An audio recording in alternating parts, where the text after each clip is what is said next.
From all corners of the globe to your ears, it's the Midnight Movie Cowboys. Sometimes informative, sometimes controversial, but always unpredictable. It's the Midnight Movie Cowboys podcast with your hosts, Hunter, John, and Stu.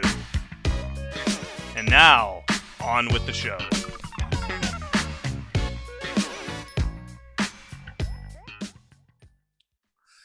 Hello, everyone, and welcome to another edition of the Midnight Movie Cowboys. I am Hunter in the great state of Texas. Joining me in the Rocky Mountain High of Colorado is Mr. John Grace. Say hello, John. Hello, everybody. Winter is settling in, so I'm kind of zipped up. Yeah. So before we get started, John, now I'm getting used to the new format. We're gonna whip out our videos. junk. Yeah. Right. You want to go first? Yeah, I'll go ahead. What I have is, I don't know if you can see this, it's the Sniper 6-film collection. Nice. It's a mere $12 at Amazon. If you have Prime, free shipping, of course. Oh, and I got it I've never seen got those. it like the next day. I got it next day. It was something else. But on our notorious Lost show with Low Res and Hans, I know everybody hates hearing about that, but those guys had mentioned the Sniper franchise and how you could always buy these mega packs of the Sniper films and in Walmart bins. I realized I've never seen any of the Sniper films. I've never seen them. Yeah, and so I decided, okay, what the hell? This is cheaper than going to see No Time to Die at a matinee screening here in the Denver area. So I went ahead and bought it, and about halfway through Sniper today, and I'm thinking, this is a bit underrated. It's like it just kind of went past me when it was released when I was in college, and I don't think I ever saw it. And it's not bad. It's actually, I think, probably more meme worthy than Predator. You know, that's the jungle action movie people just meme the hell out of. Yeah. It's a pretty stupid film. It's actually not that great. And yeah, it's just a monster movie that you got to put up with a bunch of phony cardboard Arnold antics for like an hour before you get the lobster faced creature and everything. Come and on! Come on, I'm here! Come on! You're so ugly. And you know, the thing where he shakes his he grabs the fist of Carl Weathers, and you know that's been memed, and it's obviously their stand-ins. Neither of them were that ripped in the film, and you know, so they brought in these two bodybuilder doubles to do the arms that you always see the memes of.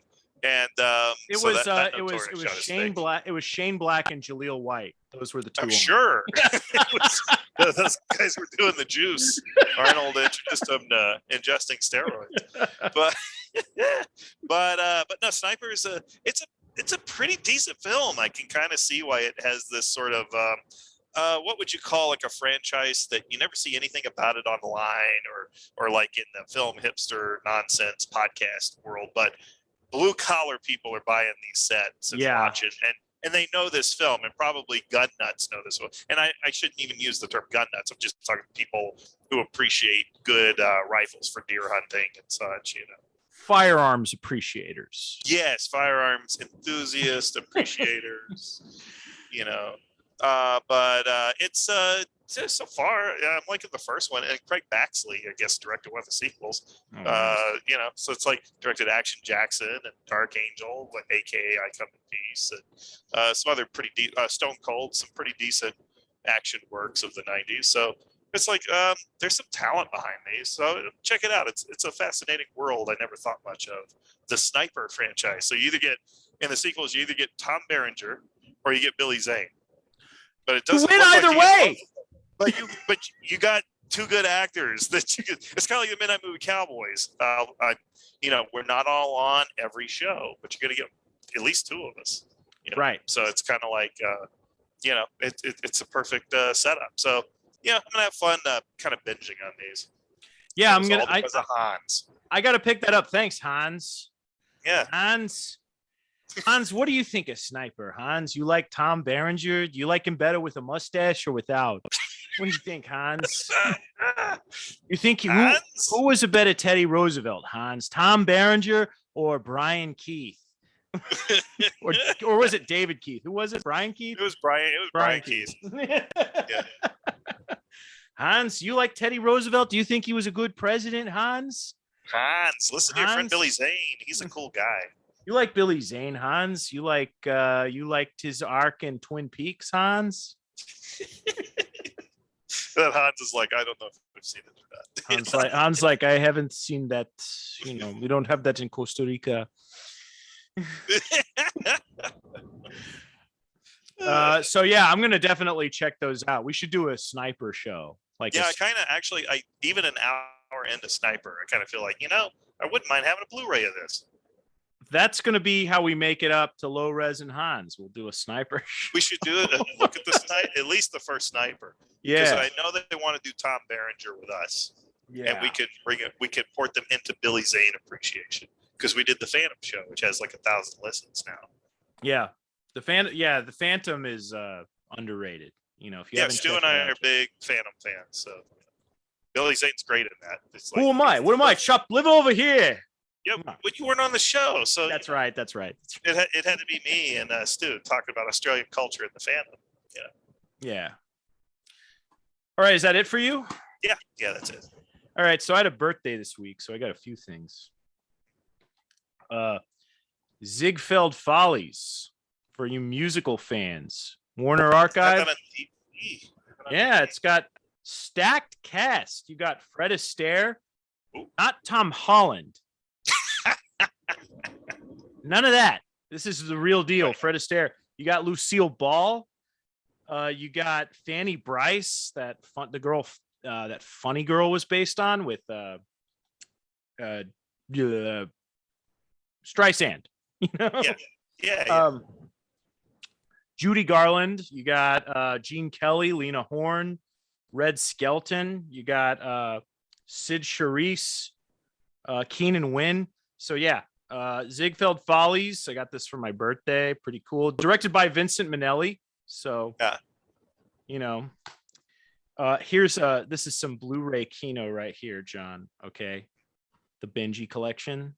Oh yeah, well, I only have the first film on Blu-ray. So the first film shot in my neck of the woods, right. And it's got For the Love of Benji and Benji Off the Leash. So son of a gun. Yeah, Joe Camp's Benji movie collection. So I need to get Benji the Hunted and the Blumhouse Benji. Yeah, the Blumhouse isn't bad. It's actually one of the better Blumhouse productions. All right. So I'm very excited about this one. To Hell and Back, starring Audie Murphy as himself. Oh, yeah. This is like the real life version of that sniper movie from Inglourious Bastards. Where, yeah. It's the same thing. Audie Murphy was the badass. Yeah. But yeah, very excited about, Audie Murphy I've never seen any of his movies, and I've been really meaning to get into his filmography because he's been in a lot of Westerns. And it's funny, the band Sabaton, they're like this heavy metal band that sings songs about like World War II and World War I and stuff. But they're obsessed with Audie Murphy. It's weird. Like I see these interviews with them and they're like, yes, I found out about this subject because I was reading a book about Audie Murphy. And somebody said, you like Audie Murphy? Well, you might want to read about Laurie Torney or one of these other, like some other World War II subject. And but I've heard several times where they're like, I was thinking about Audie Murphy. Just love Audie Murphy. Well, he's almost like a real life action movie hero. Yeah, and he got this Hollywood. He's so impressive, and if you read his war record, you'd almost think it was made up. Like if you had a fictional World War II movie portraying that, nobody would believe it. It's that sort of thing. Yeah. Real life is kind of unpredictable and weird. Yeah, it is. Like the Desmond Doss thing that Mel Gibson did the film about, Hacksaw Ridge. Yeah. Like that doesn't seem, that story's nuts. Yeah, if you had played that straight and said it was fiction, everybody would say it's unbelievable. Oh yeah, they'd be like, oh, this is dumb. And they admitted they actually toned down his heroics. They did. Because they did not think the audience would believe it. Yeah. It's kind of like in Wolf of Wall Street. Scorsese said they had to tone down the debauchery. Yeah, because they said it was so disgusting in the book that audiences would think they were just like hamming it up. Right. And they'd also get an NC-17. They'd bring that back out. It would be Marty versus the NC-17. Well, they wouldn't give that to a Marvel film, Yeah, but I no, love it when any director like Scorsese or Ridley Scott puts down Marvel movies as being garbage because they are. The press freaks out. Yeah, they freak out. That's their little gift basket train right there. That's their gravy train. It is. And Ridley Scott's a little bit dumb when he talks though, because he's like, "Oh, it's millennials." I'm like, no. Millennials are pushing 40, bud. You're talking about Zoomers. Yeah, that's what millennial just means young person now. It's like it's lost meaning. It's a lost. It's almost like a lost generation. I thought it was Gen Y or whatever. Why? Yeah. Gen Z. I don't know what happened there. Yeah. Very confusing. So yeah. Audie Murphy, very cool. All right, we got some Van Damage. So can we see it? Street Fighter Steel. Oh. It's a terrible film. I hated it. I saw it in theater. I hated that thing. It's got an amazing Raul Julia performance, though. Oh man, it's not enough. It's not enough for Michelle. And it's got a Bison dollar, Pax Bisonica. I don't know if you can see that, but yeah. Millennials and your nostalgia. I know, right? For some reason, this movie's like coming back in terms of people. Like it's like the Mario Brothers movie. Like people are starting to reassess these bad video game movies. It was such a disastrous shoot. The actors had like tons of free time, so a bunch of them were just going to massage parlors in Thailand and getting happy endings. Like every day, it's like they'd show up on the set. It's like we don't really need you, and they had like a good per diem, so they would just go to and all the fun spots in Thailand. And what's nuts about it is it's the only film directed by Steven D'Souza, who was like the most prolific screenwriter of action movies. Yeah, it is interesting how that's the only film he ever directed. Pretty obvious why. I know that Benny Urquidez, Benny the Jet, the great kickboxer, he was brought on to the film as a fight choreographer, and he was absolutely confused because he gets on the set and they barely need him. There's hardly any fights in the film, and he's like, yeah. He goes, "This is called Street Fighter. It's not bazooka. It's not tank." You know, and he says that's all he was seeing on the set was a bunch of guns and bazookas. Yeah, and stuff. The things. They should have gone for that crazy like Yun Kuei, No Retreat, No Surrender sequel vibe. That would have been great, and they screwed it up.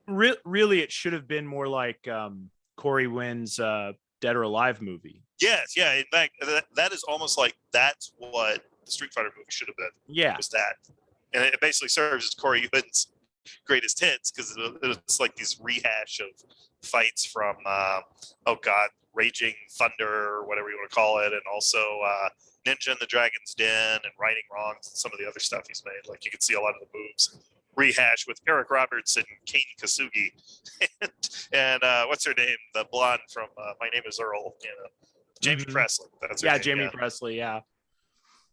But Yun Kuei has a great ability to make just like non-fighters look good in those films, like they know what they're doing. So he's always had that great ability. He made Jason Statham look great in The Transporter. Yeah, he makes Jason Statham look like the Destroyer or Remo Williams or something.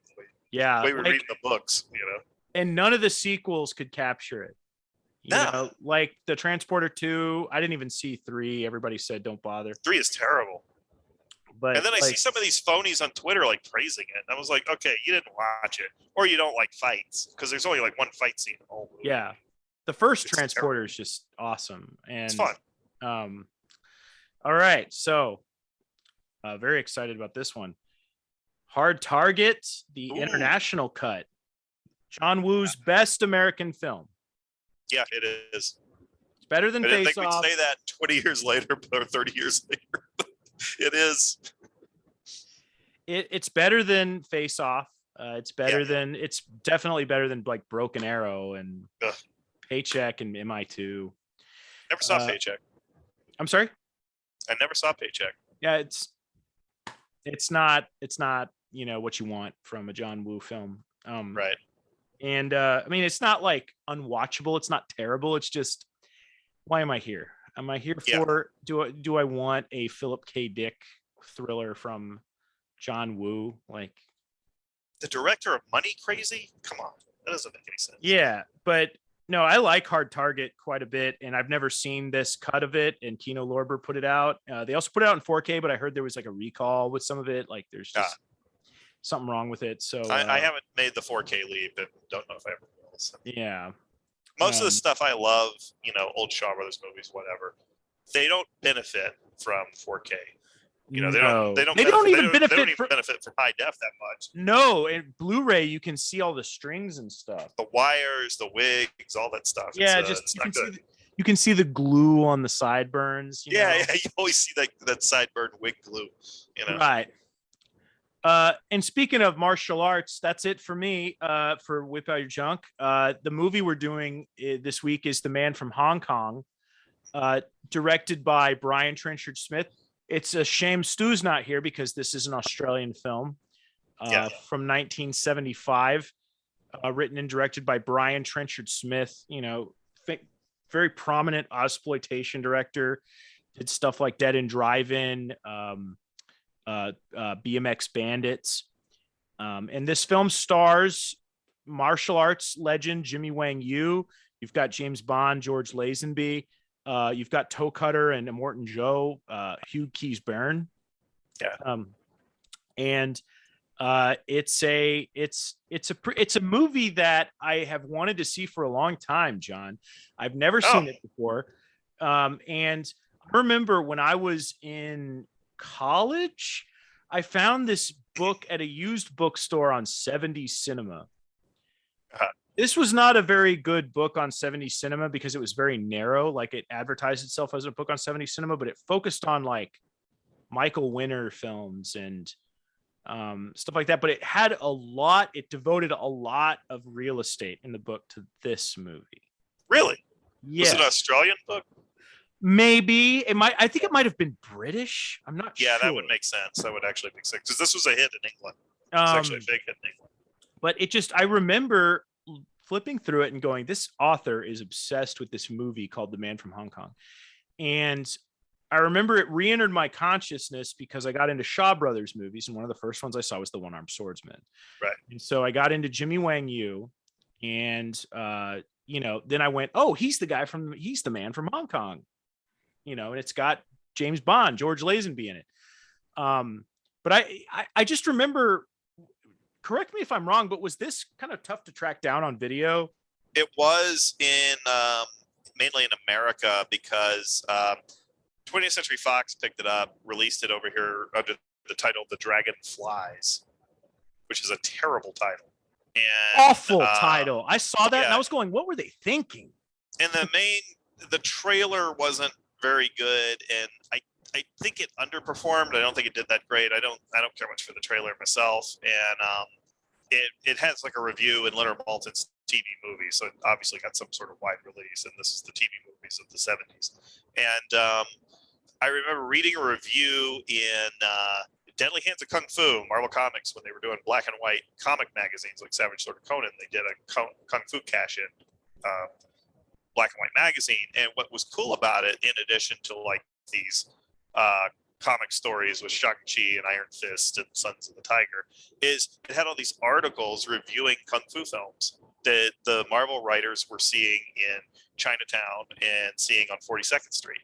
And there was this big review for the Dragon Flies, and I knew it was Jimmy Wang Yu, who I think I'd only seen A Man Called Tiger by then. But it was like, oh wow, so Jimmy Wang Yu did this Australian movie, and George Lazenby's in it, that one-time James Bond, and this is based on pre-VCR viewings, and Leonard Maltin published the only reliable movie book you could find anywhere, and before I discovered fanzines and stuff, and so I always wanted to see it. And then in the early 90s, a friend of mine, Seton Chang, had recorded a TV version that aired in Denver. Turns out this was one of the only times it aired on television in America. Like 20th Century Fox just kind of buried it.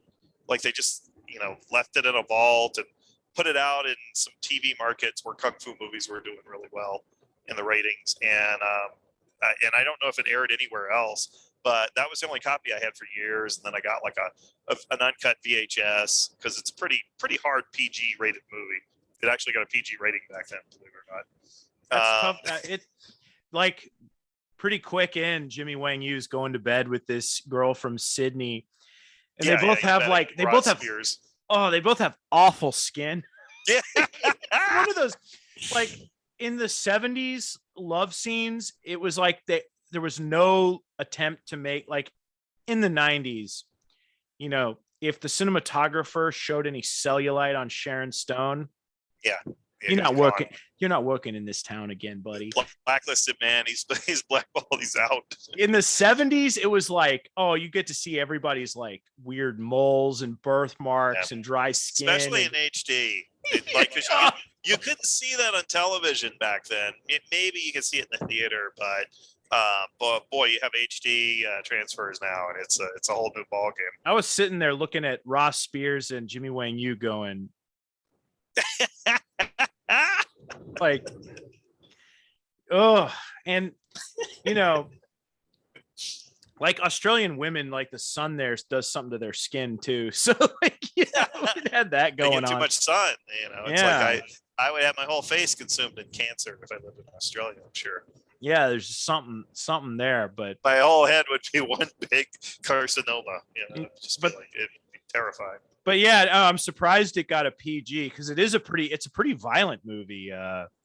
You know, was it the scene where like Jimmy Wang Yu beats up Sammo Hung in the prison cell and like he's like splattering blood all over the place? You know? Yeah, I don't know because I've only seen the TV version of the American print.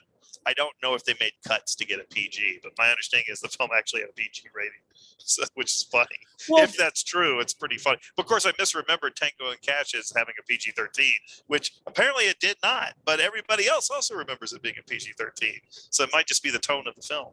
Maybe, and you know, PG back in the PG used to go a lot further than it does now. Like it was all the Bond movies.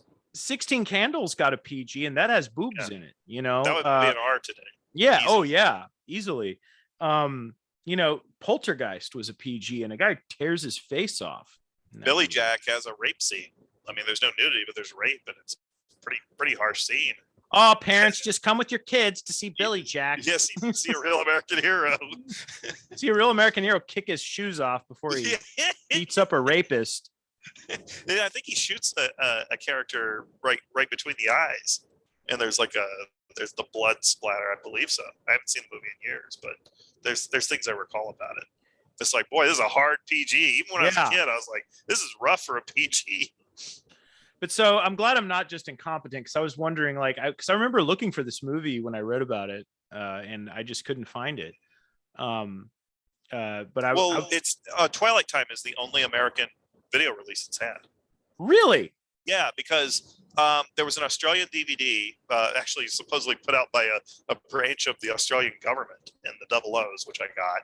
But it was it's a scope film, and it was a 1.85, regular widescreen transfer. So it wasn't. And Brian Trenchard-Smith was like, the company did not think viewers would accept a scope version of the film. Like that was too. I mean, can you believe that? And and then the Umbrella version came out. That's the definitive release for me, because it also contains some bonus Brian Trenchard-Smith features. Like you get like Death Cheaters, and you get his Hong Kong kung fu movie documentary that he and Grant Page went to Hong Kong and filmed. I think it was actually before they made Man from Hong Kong. They went and interviewed Mao Ying, and I think it was kind of like a thing and they interviewed, I believe, there's a lot of people interviewed, and I was really surprised. Like it's a great time capsule. Yeah. What do you think of Brian Trenchard-Smith? Because he's one of the, when you look at the Ozploitation directors, the big ones like George Miller, right, Peter Weir, Bruce Beresford, they all went on to direct like high class Oscar winning films. Right. Driving Miss Daisy, Black Robe, Lorenzo's Oil, what's his name? Peter Weir did like Dead Poets Society, Picnic at Hanging Rock, like classy stuff. Witness, I think it's Witness. Yeah, that's a big one.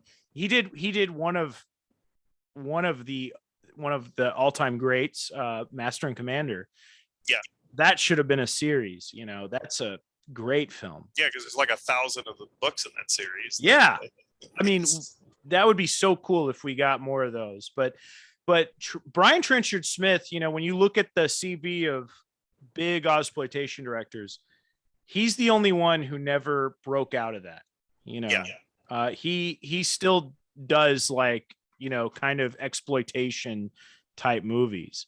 And he's really cool. Like, he's very interactive with his fans. He's easily accessible on Facebook. But he does he did Leprechaun sequels. He did an Omega Code movie. I mean, my goodness. I saw that in the theater. This is the only Brian Trenchard-Smith movie I've seen in the theater. Yeah, I think he did a movie with John Cusack, Drive Hard, a few years ago. But he just he didn't get that career that those other guys got. He's always kind of remained a low budget exploitation director. Right. Whether it's Leprechauns or like Christian Into the World movies produced by mega churches, Right. But I think everything I've seen, but I haven't seen very many of his movies, but the ones I have seen, I'm very impressed by. Yeah. It's funny because I went to see Omega Code 2 because it was directed by him. Because I don't look at like, oh, this director hasn't had a major studio deal in years or whatever. It's like, well, George Romero flopped at major studios. Like, he was doing all his stuff indie and low budget. And Carpenter, you could almost look at as a near flop at major studios. It's almost like they were just, when he got his films financed in the 90s, it's like, it was almost like a charity case or something. It's like, well, his name means something in video rentals. But yeah, Brian Trenchard-Smith is an interesting case. I think it's because Brian was reliable. Like, if a movie was in trouble and you needed to replace the director at the last minute, you brought in Brian because he was going to bring the movie in on time, and he was very resourceful, and he worked hard. And I guess maybe he knew how to deal with American actors because he did a lot of international co-productions with actors from different countries, particularly America. Well, he had a trial by fire with this movie because he had to deal with Jimmy Wang Yu. Yeah, who is everybody was a walk in the park. It's a cakewalk compared to Jimmy Wang Yu. Everything I've heard, every movie I read about with him, it's like Jimmy Wang Yu was a pain in the ass to work with. Yeah. Yeah, he had a bad rep in Hong Kong for beating up stuntmen and stuff. And stuntmen hated working with him because he didn't pull his punches. And then he'd go get in a fight at a restaurant or a bar. Like, it wasn't just man from Hong Kong. I heard stories like 10 years ago, I heard Jimmy Wang Yu got in a fight over a parking spot in Taiwan. I heard that story. Yeah, it's just crazy stories about him. But then he does an appearance in New York a couple of years before he had a stroke recently. And he's just the nicest guy. He's interviewed on stage and everything. He's telling great stories. And I talked to people who went to that event, and they said he was absolutely the nicest person. Just loved having American fans. He never really met his American fans, I guess, in a large crowd, and was stunned at how many people appreciated him and everything. Like, he was really cool.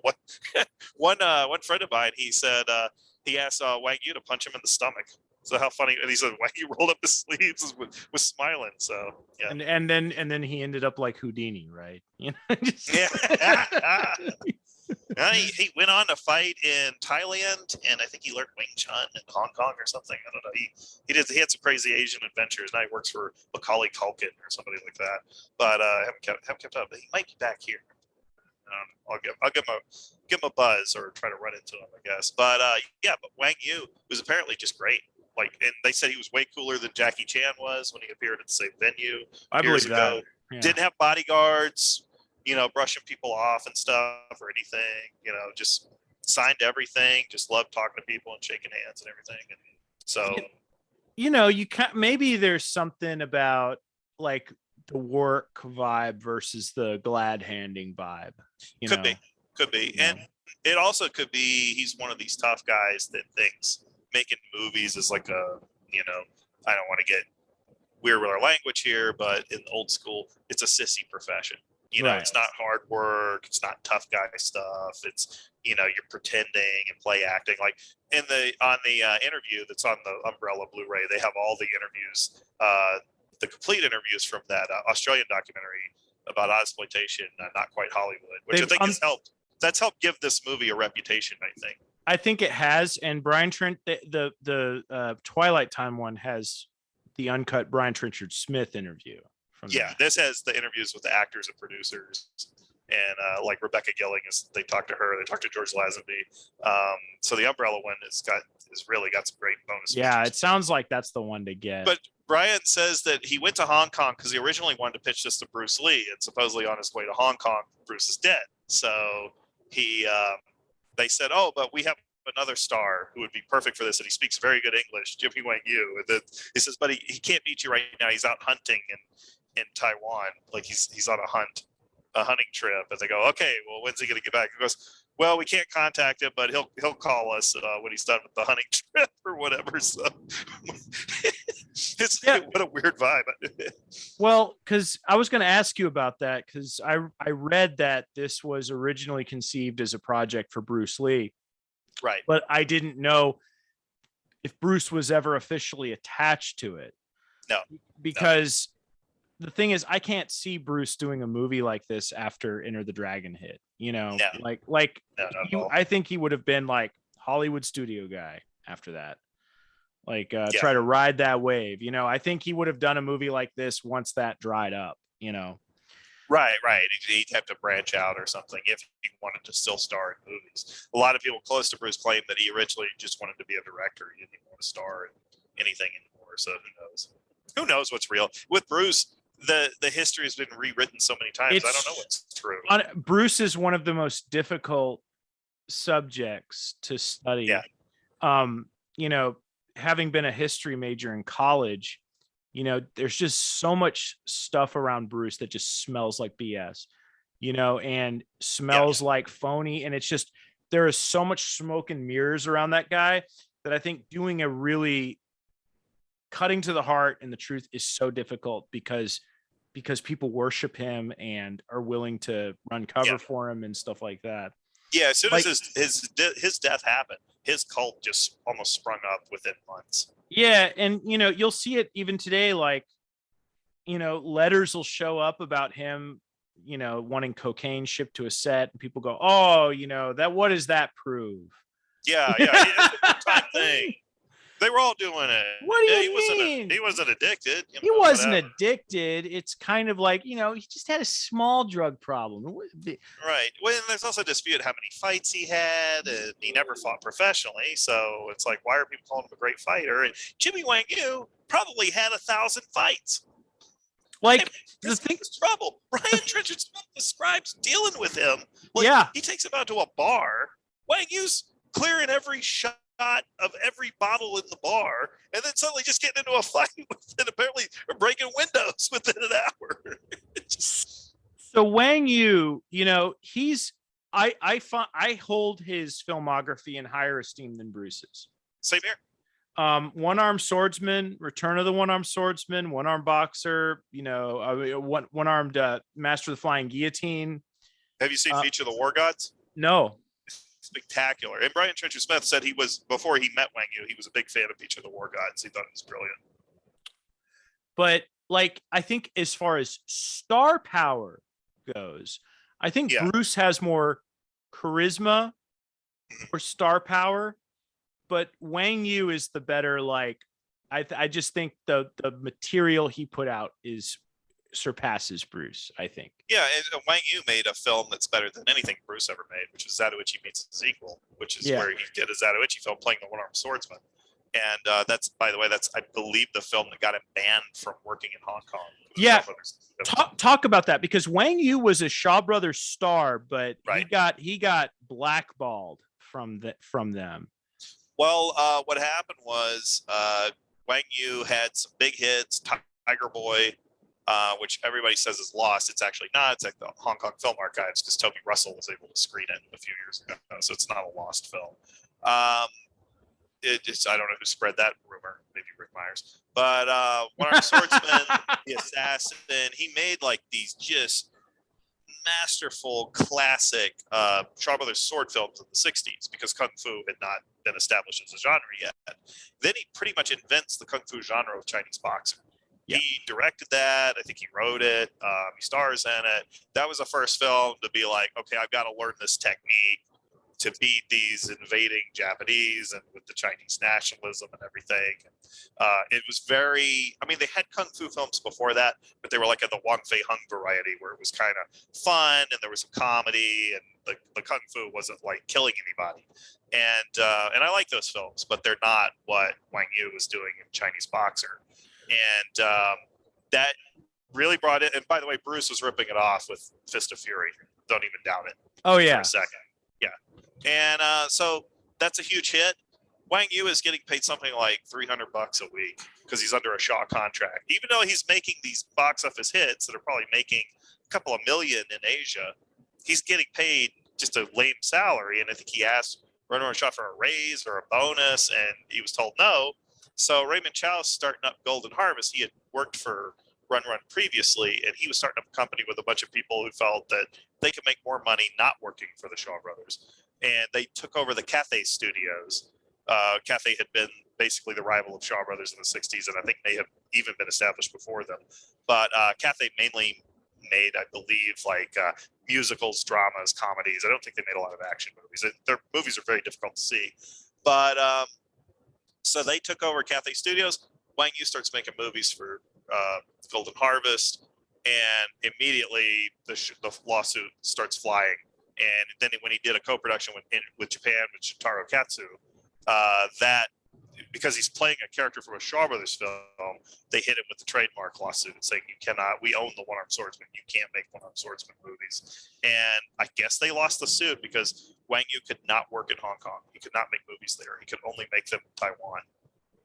Although they did get away with shooting him in Man from Hong Kong, they were able to film that in Hong Kong, for the opening sequence. So somehow they did a workaround, maybe saying, hey, it's an Australian movie. It's not a Golden Harvest movie or something. I don't know what happened there. I'd love to ask Brian Trenchard-Smith about that. Yeah. No,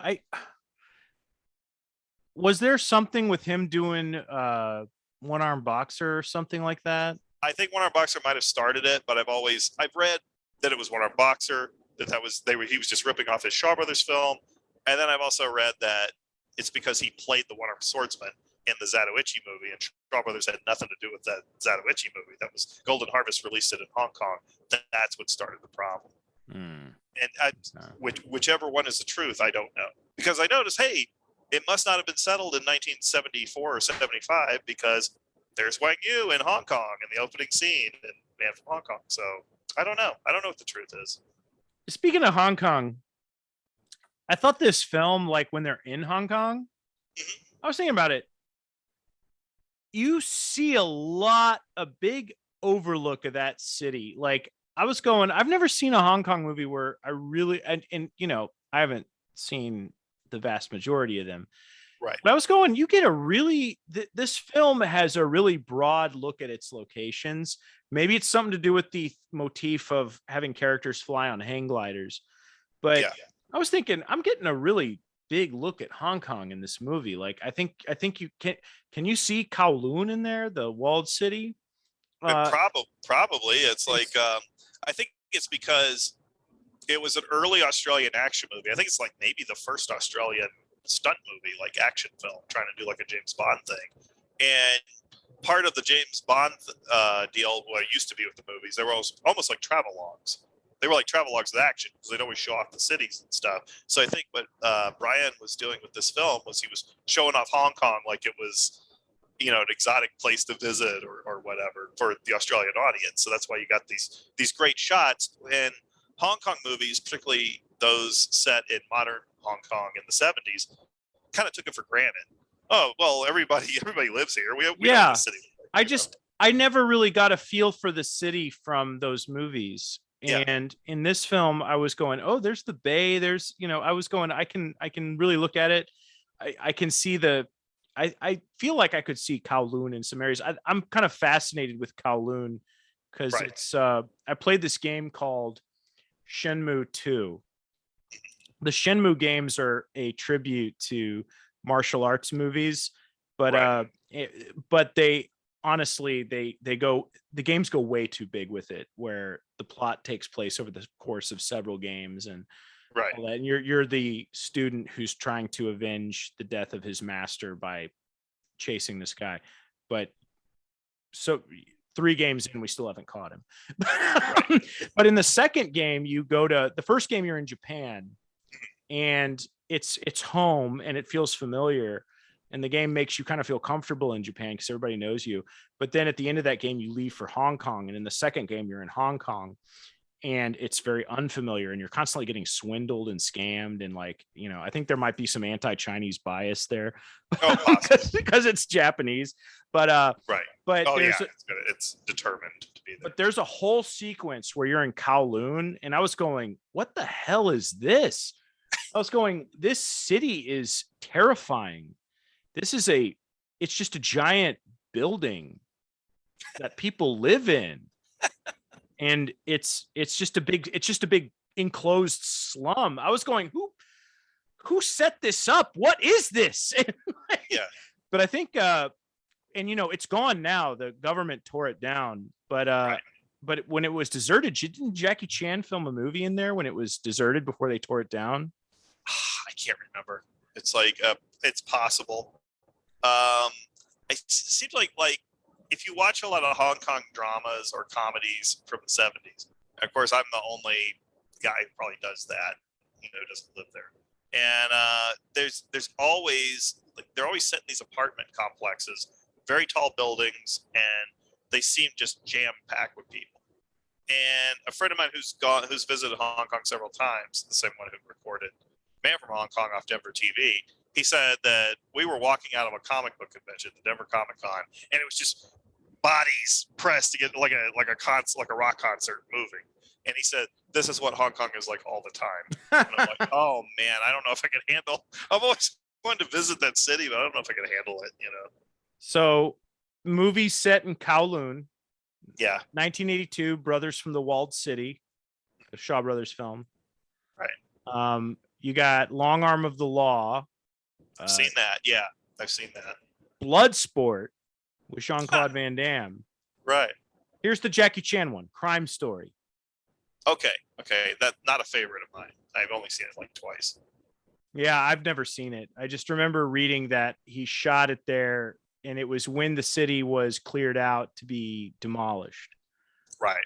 There's a sequence in the game Stranglehold, which is John Woo's video game sequel to Hardboiled. That's in Kowloon as well. So a lot of people didn't like it, is my understanding. I enjoyed it. I had it on the 360 and I had fun with it. It does definitely, there's a little bit of like Robert Rodriguez homages in there, which I was like, okay, but you know, right. You know, what's his character's name? Chow Yun-Fat's character's got like guitar cases in one scene. Oh, okay. Which Robert stole from the Sabata movies. Oh, that's right. That's right. That is in the Sabata films. Tequila. That's his name. Tequila. Okay. Yeah. Forget about it. So it's a hard-boiled game, basically. It is. And you're just flying around. You're Chow Yun-Fat. Like Chow Yun-Fat did his likeness, and you're playing as Tequila, and you're running around and shooting people with 2 guns, you know. I sold off my copy of Hard-Boiled like last month. So, man, John's really going in on the John Woo hate. not really. Well, okay, I watched a 1978 John Woo film, Money Crazy, with Richard Ng and Ricky Hui, and because I think John Woo is credited on some prints of Michael Hui's film The Private Eyes as a co-director, and so he made a comedy with Ricky Hui and Richard Ng. And both are in The Private Eyes, but they're also in this, and it was it's really good. It's a really good comedy because John Woo used to edit his comedies kind of the way he would edit an action film later on. It's very rapid editing. He had a real good hand with visual comedy, like really good sense of humor, and it works for an American viewer or a viewer, you know, a Westerner. It's not just so Chinese, I don't see what's funny about it, you know. Which could be a problem with some Stephen Chow movies, which overall I love most of them, but some of them are too Chinese that I can't get into them. Yeah, I've encountered that a little bit with him sometimes. Yeah, but I'm more enthusiastic about the John Woo comedies. They're more amusing to me. They show Hong Kong in the 70s when it was a fascinating city. It just looks like the happiest place on earth. I mean, libertarians, I guess, love it because it's like total 100% Milton Friedman libertarian economy there. So, and that it just, it looks like just a great place to be, at least in the 70s films and some of the 80s films. Yeah, it industrialized quite quickly. I love when you look up Kowloon Walled City on Wikipedia. It says government type ungoverned. There's your libertarian paradise. Right. Oh man, yeah, John Woo's pre-gun films, I think, are more interesting to me now. I'm overexposed to the John Woo, two-gun stuff. It's boring now. I think that's one reason I responded to not necessarily. I mean, it is the two-gun stuff, but I liked Hard Target a lot, maybe because I hadn't seen it a million times. Well, he does a good job using those New Orleans locations. Yeah. That still look the same, and I know so well, and so it's kind of fun to see.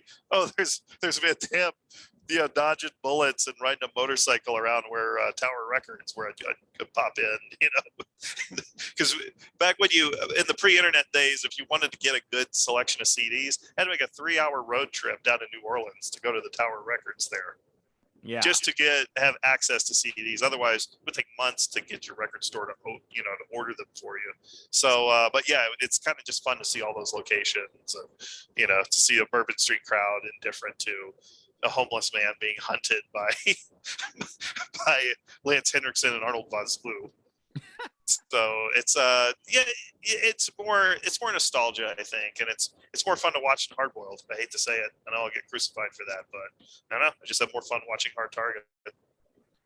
Hard Target's better than Hard Boiled. You heard it here. Yeah, it is. You tell me which one you feel like sitting through. You can send emails to John at. I like The Killer, but I screened it at the Alamo. I hosted a screening there a few years back. It just didn't hold up. I'm sorry, it just doesn't. Yeah. I got my DVD of Bullet in the Head, which was always my favorite John Woo film. I'm scared to watch it again because I think I'm going to be bored by it and just go, oh my God, what did I get sucked into when I was young? That was one I did not see until much later, and I watched it and I enjoyed it. I didn't think it was a masterpiece, but I liked it. Well, I saw it in a Chinatown theater in the summer of '92, I think. Mm-hmm. And it might have been '91. I can't remember. But when I walked out of the theater, I felt like I'd been to war. This is before Saving Private Ryan, gave your mind like just a beating when you went to see it. It was overwhelming with the violence. I hadn't seen any film like that. Nothing that had an effect on me like that. But then the funny thing is, I'll go back and I'll watch A Better Tomorrow and A Better Tomorrow 2, and I'll say, oh, those were his best movies. Those have aged better. For whatever reason, they have aged. And Better Tomorrow 2 is a mess, but it's an enjoyable mess. Better Tomorrow 2 feels like it was two different directors making it. Because it was, yeah. Let me let you in on a little inside baseball with Hong Kong movies. John Woo didn't direct the action scenes in most of his early films. They're directed by Ching Soo Tung. Actually directed those. That is 100% why, when he comes to America, it's not as good. Yeah, it's because Tony Ching ain't there. Tony Ching. He's over there. He's over there with Uwe Boll doing In the Name of the King. Yes, making Steven Seagal movies. Which is why In the Name of the King is like, people watch that and go, that's pretty good for an Uwe Boll. And doing some unknown work on Spider-Man that no one can confirm. He was on the Spider-Man set, the Sam Raimi Spider-Man. He was there. But no, I've heard 10 different stories about what he did on that set. Sam Raimi produced Hard Target. Yes, he did. Yeah. And I think John Woo wanted to bring his Hong Kong guys over his films, but they had like a Directors Guild clearance or some union problem with it or whatever they make up for that. So it's always some BS. Right. But yeah, go ahead. I was just going to say, let's take a quick break so Nez can get his Rue Britannia thing in, and we'll be right back. And now it's time for Rue Britannia with your foreign correspondent, the Nez.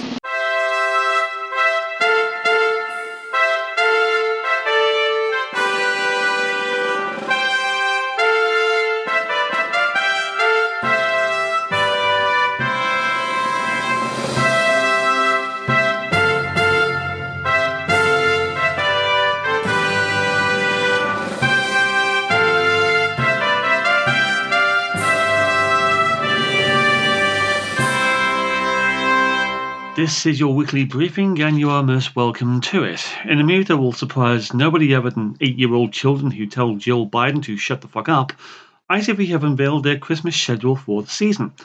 And as usual, it's the usual festive array of warm-ups and nuts only fit to be roasted on an open fire.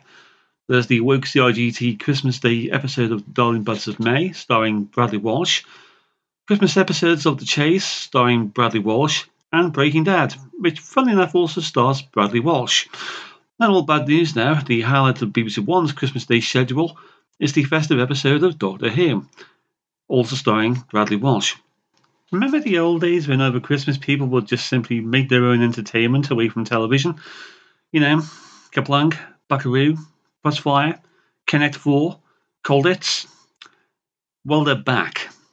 Oh, and just forgot, another highlight of the BBC's Christmas Day schedule is their festive edition of Blankety Blank, also starring Bradley Walsh.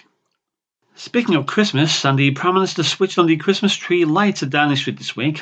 The brass band played carols, the children's faces beamed, and Shirley was the embodiment of festive jollity. One problem now, the lights didn't actually fucking well work, and had to be nudged down after they failed to illuminate after Shirley switched them on. Suffice to say, the Downing Street website had to edit the footage. It could be worse though. He could be running the country. To compound the sense of Dickensian bar humbug for the season, the Tories won the midterm by-election in Old Bexley and Sidcup on Thursday, albeit with a drastically reduced majority. The seat, vacated by the death of the effectively useless government minister James Brokenshire through cancer, saw the local Tory candidate Louis French regain the seat, but with a 90,000 vote majority reduced down to just under 5,000. Forthcoming attractions. Meanwhile, Labour's civil war between leader Keir Starmer and his communist muck deputy leader Angela Rayner intensified this week after Starmer pursued his second cabinet reshuffle in just under 15 months. Nobody noticed, nobody really cared. Indeed, Rayner complained after it had actually started that she'd been told nothing about it whatsoever. Quote unquote. It's that dead wrong. This is dead wrong, admitted the former co-worker who admitted in an interview back in the autumn that she actually quite likes the idea of eating dog food. Me starting to get impression Keir doesn't like me or something. If he wants to get rid of me, he'll have to drop a 5-ton weight on my head, she threatened. To quote Oscar Wilde, well, one has fought so often yet never said so well. Woof. Anyway, Keir's isolation of the pedigree chum Chomper continued when he failed to invite her to the leader of the opposition's annual Christmas drinks party. And if that wasn't enough, Rayner's director of communications was suspended by the party this week. Again, she was unaware of the suspension. I'm not one as such for plugging YouTube, though if you're interested in one of her high-speed, indeed quite regular car chase media interviews, typing in the phrase Angela Rayner LBC will give you a sense of the full flavour of her going over a metaphorical cliff. Then again, it is Christmas, and I'm certainly hoping that the metaphorical cliff turns into a literal one. Terrorism, and at the Civil Court of Appeal this week, Meghan Markle managed somehow to win her battle against the Mail on Sunday, after it appealed against her High Court victory last year. This despite the fact that she had to admit to the judge this time around that she lied in omitting basic facts in the case. Some legal advice. Suffice to say, the Fifth Estate was appalled enough as to want to increase targeting reporting of her and her wife to provide extra special media coverage and treatment, which is how the English newspaper industry often deals with those who are effectively at war with it. Far be it from me to suggest Markle is actually a shallow, two-faced, narcissistic Hollywood gold digger who'd have sex with the prison governor in order to ensure the release of a relative, but I do look forward to her replacing Ellen DeGeneres on a chat show. In short, one female bully and abuser replacing another. And finally, Royal Shakespeare Company legend Sir Anthony Sher passed away this week of cancer at the age of 72. Ex-King Lear, ex-Willie Loman, ex-Henry IV, ex-Prospero, ex-Iago, ex-Macbeth, ex-Leontus, ex-Sarana de Bergerac, ex-Titus Andronicus, ex-Tamburlaine, ex-Arturo Uri, ex-Joseph K, ex-Malvolio, ex-Shylock, ex-Richard III, ex-Tartuffe, ex-Fagin. Pax.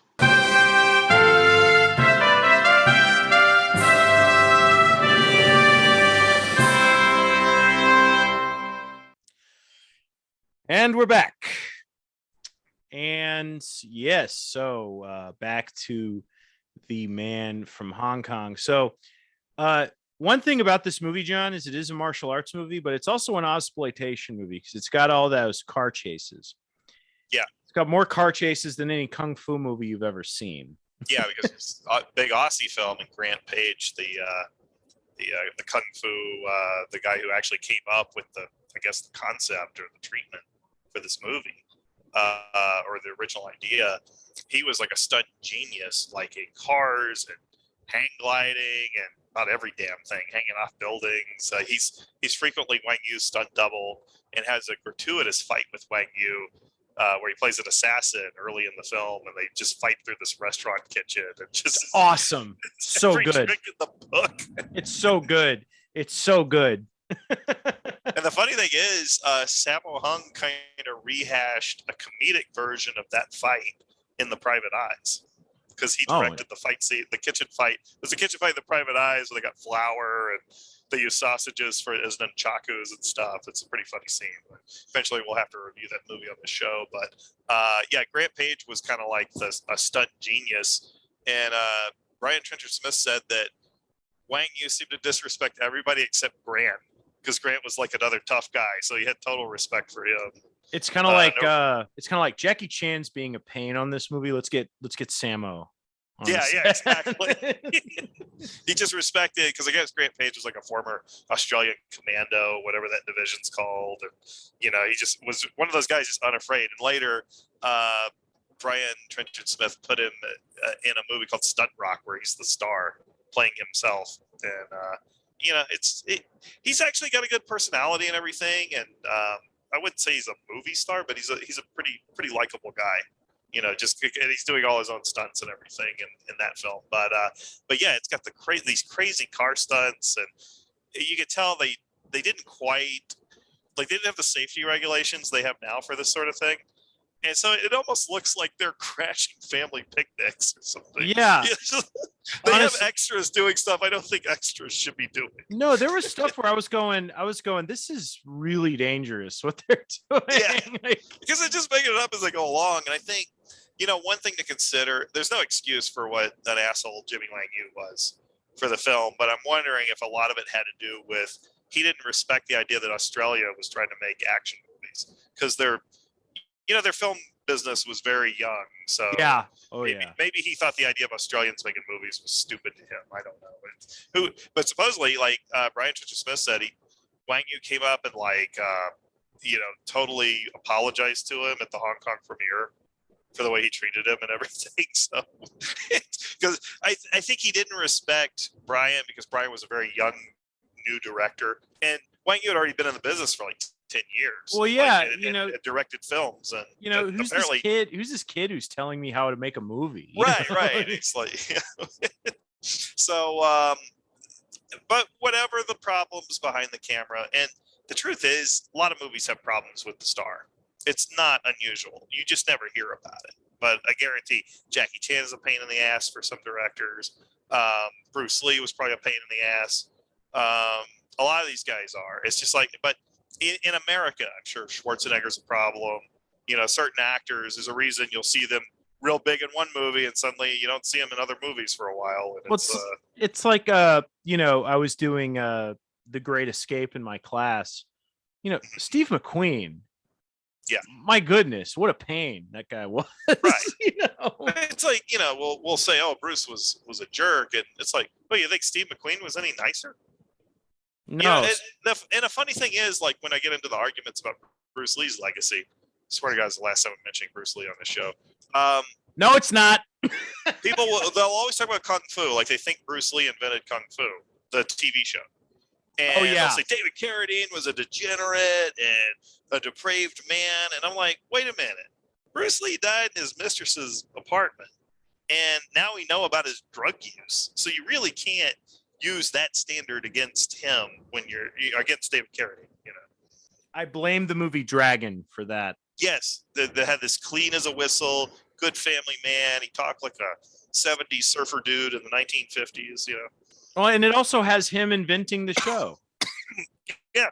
Which he created, which he did not. That whole thing is a myth.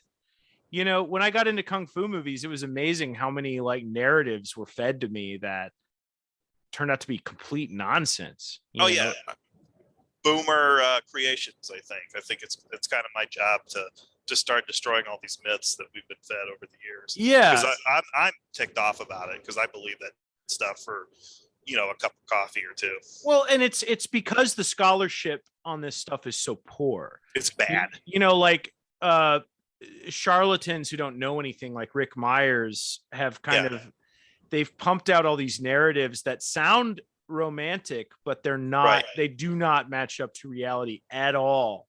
Because they keep it simple. It's easy to explain to people every time you appear on and it TV sounds shows great. and documentary. Yeah, it just sounds great.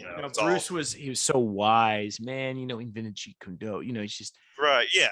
He's just like he invented his own style, man. It was kind of like allegedly winning a fight in Oakland and decides his martial arts aren't good enough. None of it makes sense when you line it up. Well, and like it's almost like they tried to make Bruce like one of these 20th century religious figures, like the Dalai Lama or like Gandhi or something. Like they try to make him fit into this mold where he's like a movie star who's also a philosopher, warrior. Right. And it was an act. It was a total act. The guy's bookshelf, it wasn't all these great works of philosophy and religion. His bookshelf was Napoleon Hill books and think positive Norman Vincent Peale, positive thinking.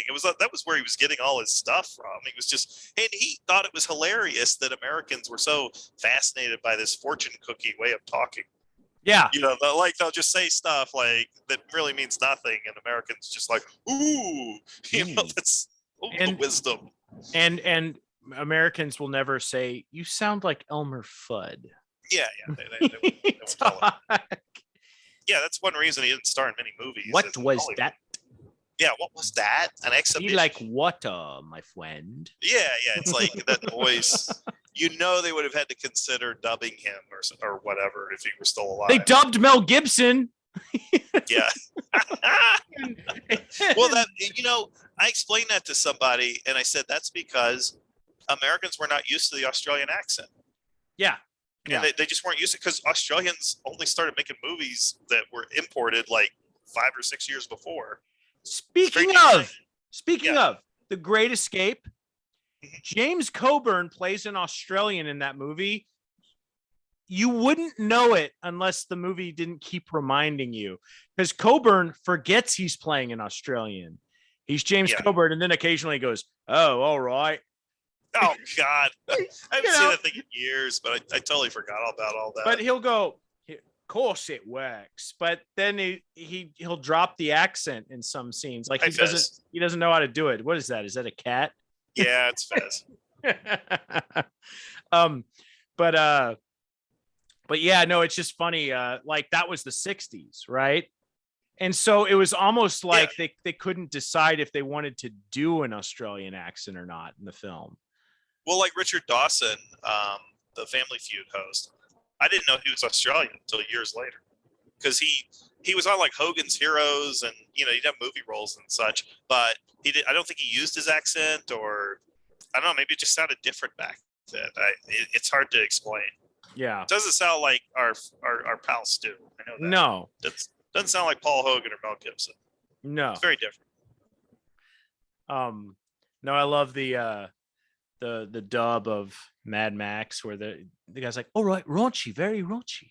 And then the dub, it's raunchy, very raunchy. I actually love the American dub because that's what I grew up on. Oh, it's so like Knight Rider's like the Knight Rider, and then you watch the Australians on the Note Rider. It's just not what I remember. I kind of, the American dub is so weird on Mad Max that it makes the film more alien in science fiction. When you watch the original Australian language version, or the original version, it's just like, I know it's just another Australian movie. It's an Australian biker movie. But the dub makes it like, oh, this is a science fiction film. It's a hard thing to explain, but so that alien. Is the effect I get. Yeah. It's something weird about it. So let's talk a little bit about George Lazenby. Uh-huh. I really think if he had stuck with the Bond role, he would be considered one of the best Bonds. He would. Majesty Secret Service is a great Bond film, Mhm. but I think if he had gotten over his kind of, I don't know, he's not a boomer, is he? He's too young. I mean, too old. No, he's sort of a tweener. He's kind of like Silent Generation. Yeah. He's 1939 is when he was born, so he's not a boomer. But he wanted to be hip 70s cool guy. And I think he really would have been I think people would have considered him to be a great James Bond if he'd done more than one film. But I thought he was great in this movie. He really came to play. You see him doing his own stunts. He's fighting these dudes, and like he moves well. Yeah, like, and he's fighting these Asian dudes, and it's kind of like Steven Seagal when he's in Japan or something. Like he's right, because he's a tall, lanky guy. But it's just I thought he was a lot of fun as the villain. The stash is cool. He's just I don't know. I thought he was really fun as the villain, and I read that he got injured with the fire suit stuff. Yeah. Well, there's when you're watching that final fight and his jacket is on fire, that take is not going the way it's supposed to. He's having trouble getting his coat on. It's actually harrowing to watch. It's like, geez. Yeah. I love action movies where my breath is taken away because I'm going, like, that's dangerous. Yes. There's a lot of that in this movie. Yes, this movie is packed with it. But yeah, no, it's shot in slow motion, and it looks like Lazenby is actually, it's not going well. It's a jaw-dropping, like 25 seconds of film that feels like 20 minutes. It's so painful to watch. You feel so bad for George Lazenby. Yeah.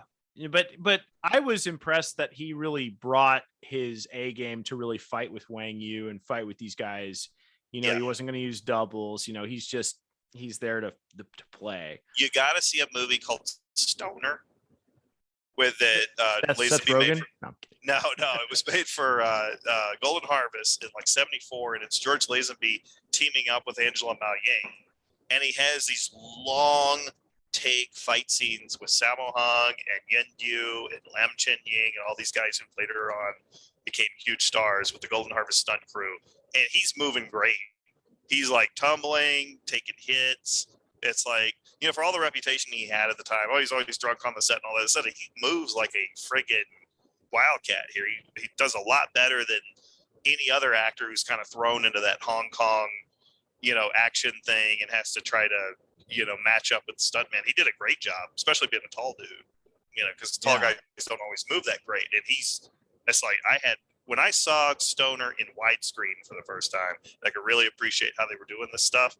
I was like, wow, my respect for George Lazenby just went up. They missed out not just begging him back for Diamonds Are Forever, or even trying to get him back for Live and Let Die. It's just like that, which is what they should have done, because Roger Moore, look at his fight scenes.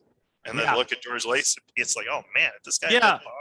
I mean, he's throughout the 70s. Holy hell. Yeah, he's doing stuff that you would never see James Bond do in this movie. Yeah. And we might have, if I were the Broccolis, this is something that I didn't get. It's like, how come they didn't offer a Bond film to Brian Trenchard-Smith? I don't know. This movie's, it's got the big explosions, it's a big film. That's why I can't, I don't know the history, but I don't know why Brian Trenchard-Smith didn't have a bigger career than he did. Yeah. Cause I was just thinking, it's like, what if Brian Trenchard-Smith had taken over the 007 series with For Your Eyes Only instead of John Flynn? Cause he shows in this movie that he can handle big. Yeah. He can handle large scale. Now this movie is low budget, and it shows, but it also is highly creative. Like that opening scene where like Sammo Hung they're getting chased around. What's that? The Ayers Rock. Yeah. That chasing that's great stuff. Like the car chase and then the Sammo fighting the guy. It's awesome. Yeah. And you that's the kind of stuff you get in a James Bond movie where you get a big location that's well known, a tourist destination, right? And Brian Trenchard-Smith with this film, he's coming out the gate with something big. It's low budget, it's innovative, it's creative. I wish that this had translated to something more like that for him. Even though I love stuff like Dead and Drive-In, I love the films he made. It just seems like, this was a calling card that should have been heeded. Yeah, he should have had like every top action film offered to him in Hollywood. And maybe he did at one point. I don't know. Maybe there was a lack of respect for Australians. We don't know. This business is so weird. You don't know how things shake out, Right. There's so much chance, so much like little fickle feelings, and so it's harder to predict than the stock market, Yeah, Richard Stanley loses respect because he puts sugar in his coffee. Yeah. It's a weird business. It's totally weird. And I often wonder, what if Brian Trenchard-Smith had turned down big stuff, or just whatever the hell happened? Who knows? Yeah, you got to wonder. But he put Nicole Kidman in one of her first big roles. Like he was very close to a lot of people who became big, and but he's always been around, and he's always, but he's all of his contemporaries went on to become huge, like Beresford and Miller, and even guys like Simon Windsor. Yeah, Simon. Oh, that perfect example, Simon Windsor. Yeah, he's one guy who made it big, and we don't even think about it because he does so many westerns or whatever. Yeah, Simon that's a guy you forget it exists, but he's working and yep. But yeah, Brian Trenchard-Smith, he's one that you go, what? Like he's the guy who, one of the key figures in this movement, and he never broke out of it. Yeah, Russell Mulcahy is Australian. Yep. And he was doing Duran Duran videos, and Highlander and The Shadow. Yeah, it's like Brian was just kind of that reliable. Hey, we got to do this low budget horror film called Brian Trenchard-Smith. Yeah, Leprechaun in space, whatever the hell. Right. But yeah, I don't know. This movie didn't disappoint me at all, John. I thought it's the kind of action that takes my breath away that I love because it's so real and so scary to watch. Jimmy Wang Yu and George Lazenby really bring it. Hugh Keys-Byrne plays the slobbiest cop in the world. Like this movie makes Australian police look like a bunch of slobby idiots. Right. Well, supposedly the Fox version cuts out some of the Hugh Keys-Byrne humor. Oh, that's too bad. Because it made it too Australian or whatever. They didn't think stateside audiences would be into it. There's this Hong Kong cop. He's going to go in this room and probably beat this guy up. We don't want him to do that, but we're going to leave him in there anyway and go play pool and drink beer. Well, the funny thing is, Jimmy Wang Yu through the whole film, his voice is dubbed by Roy Chow, who was the Shanghai mob boss in Indiana Jones and the Temple of Doom. Oh, wow. Yeah, Roy Chow was always dubbing Wang Yu for the English dubs at Golden Harvest and probably a lot of the Hindi films. Wang Yu, it looks like it's him talking. He was speaking English, and he spoke some, just not a lot, and the voice didn't sound that good to use his live sound. But Golden Harvest was like, oh, Roy Chow dubs his voice anyway. Well, yeah, it matches up well. Mm-hmm. Roy was used to it, and Roy spoke perfect English. So, and actually made a number of Christian films, I think, or made some big, like, expensive Christian productions. I'll have to send you the link when I figure out which ones those are. Where was it? Megiddo Code. Megiddo Omega Code 2. No, these were like 19th century set, like big budget, like westerns or something that were only seen probably in churches or something like that. Like interesting. He was like a serious Christian guy. It wasn't part of the Megiddo Code thing because Roy Chow's not welcome over here. So yeah, it was just over that Indiana Jones movie, So yeah, are there any subjects we're missing, John, that we need to touch on with this? Well, the song by Jigsaw, Sky High, was a huge hit in America, and this film it must have done better than I realize or anybody remembers, because Sky High was a huge hit, and they said that it was because of its exposure in this film, and probably because of the trailers and the ads. But that was a huge hit, and you still hear remixes of Sky High. And there's no 70s AM Gold rock comp that is complete without Jigsaw's Sky High. You know. And the movie milks it. Like, the opening credits are really long, so you can get the whole song in there. Well, there's a reason for that. Brian Trenchard-Smith said that what they paid for that song was more than the film's entire production budget. So they just drowned the movie with that song, and it worked because it was a hit. And you get the big building explosion at the end, and you've blown it all sky high. Yeah. It's funny. I have the original Hong Kong poster in my archives, and it's got George Lazenby with the grenade in his mouth and Wang Yu. like that's the poster. I'm gonna have to get it framed one day. I have to show it off on the show one of these days. Yeah, you should. Because that's a great poster. Oh man, yeah, that song figures in great, and it's catchy. It's very 70s, very. And 70s. that band didn't go any further than that. They were like a one-hit wonder with it. One-hit wonder. You know, another mystery of the business that no one figures out. You know, but also like Roger Ward plays one of the cops. He played Max's chief in Mad Max. One who says there's no room for heroes, or except he had a shaved head by then. He's a former Australian professional wrestler, so it got into acting, and he's like in every Australian action movie of the 70s. He's even in Stoner, because they have an opening scene where Lazenby is fighting some crooks in Australia, and he's beating up Roger Ward. You can and who knows, maybe the other guy was Grant Page, but he's knocking him around. But Roger Ward pops up in everything. I think his biggest role was in Turkey Shoot or Escape 2000, whatever you want to call that movie. The Olivia Hussey, Brian Trenchard-Smith movie.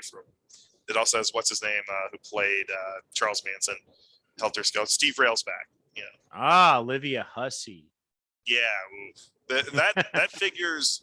All of Brian Trenchard-Smith's stuff figures real big in the Not Quite Hollywood documentary, which, as I said, is probably where this movie is starting to get its reappreciation. Yes, is because a lot of that film is devoted to this, and what a revolutionary film it was at the time. Everybody thinks, "Oh, Mad Max is the first Aussie action movie." No, it's this. This movie is the kind of the Citizen Kane of Ausploitation movies. Yes, and Hong Kong co-productions. It's early for that. Type of deal for a film. Yeah, I think if you like Australian cinema, you like Hong Kong cinema, you got to see this movie. Even if you like just kind of organic action films, this is a must see. Yeah, it's pretty amazing, and something we appreciate more now, I think. Yeah. And speaking of Cory Yoon is actually in one of the fight scenes. Really? Yes, fighting Jimmy Wang Yu. Who's very skinny back then, but he's one of the guys who attacks Jimmy Wang Yu, and I think he is one of the students that Lazenby beats up in the early dojo scene as well. There's a lot of oddly shaped dudes in that scene. Yeah, because it's the Golden Harvest stunt team. Yeah, they filmed all that stuff in Hong Kong. All the interiors were shot in Hong Kong. So. Yeah, all of them. Wow. Yeah, except for like the pool hall, probably, like a couple of scenes set in somebody's home or whatever. But it's like all the scenes in Lazenby's lair and the hotels and all that stuff, the fights, all that nonsense, that was all shot in Hong Kong at the Golden Harvest Studios. It's kind of like Scorsese's Mean Streets. It's like this quintessential New York movie, and it's all shot in L.A. Yeah, because Golden Harvest had a full studio set up, and I don't know if any such studio setup existed in Australia at the time. Mm-hmm. I know they made TV shows, but probably nothing like what they needed for this. And plus, they'd have easy access to the Golden Harvest stunt team. All those guys to the action scene. Sammo Hung directed all the fights, or choreographed the fights, and Jimmy Wang Yu supposedly took over the camera work for all the fight scenes, including the scene where he nails Brian Trenchard-Smith with some full contact hits, because I guess he was. How brutal! How many times do you see? Burt Reynolds was probably jealous of Jimmy Wang Yu for getting to punch the director, kick the director for real in front of the camera. So do you want to go ahead and rate this thing? What would you give it out of 10? I give it an 8. I don't consider it a Hong Kong movie. I consider it an international action film, kind of in the Bond mold. I wish there were more of them. And I don't know why everybody always starts that dumb thing like, oh, this so-and-so should play James Bond. It's like, why don't you just make a rival series? Yeah. With the same formula. There's no copyright on that formula. They did a great job with Man from Hong Kong. It's more enjoyable than a lot of the 70s Bond movies. It's better than any of the Brosnan Bonds. It's just like, it's not that hard. You just follow that formula and just cast a different actor, just make a good action movie. But there's no such thing as that anymore. Action movies are kind of a dead genre. It's got to be a brand. Yeah, you need to take over the brand. Yeah, CGI and CGI somebody's face on the guy, like on the stunt man, like they did with Shang-Chi. And, it makes it look like the actor can fight. It's just I hate that. Oh, that's so disgusting. I hate all of it. I despise it. But yeah, this is an 8. This is just a blast. I've watched it multiple times. It's probably Brian Trenchard-Smith's best movie. Yeah, it's just he's because he was hungry, and it's got that kind of young, that first album feel. It's just like I'm throwing everything I've thought of at this screen. Yeah, exactly. It's very like this could have been his last movie, so he went for it. Yeah, I give it an 8 as well. It's not a 10, no. It's got some phrase and seams. Right. But it's an excellent action film, and especially today when everything is so sterile and faked. This is very refreshing to see so much realism, and like it took my breath away. Right. A lot of scenes I was like breathless watching them, going, oh, that guy almost got hit by a car. Oh my gosh, that person's getting trounced, right? George Lazenby's on fire right there. My goodness. Jimmy Wang Yu is angry and drunk in this scene, and he's really hitting this guy. Yes. So yeah, don't check this movie out if you haven't seen it. It's a big recommend from both of us. Anything you want to plug, John? Nothing to plug this week. Okay. Hopefully soon. We got irons in the fire. We always do. We do. We just got to see what works out. All right. Well, I'm just gonna go ahead and wrap it up. Let's say adios. Yeah. Peace out.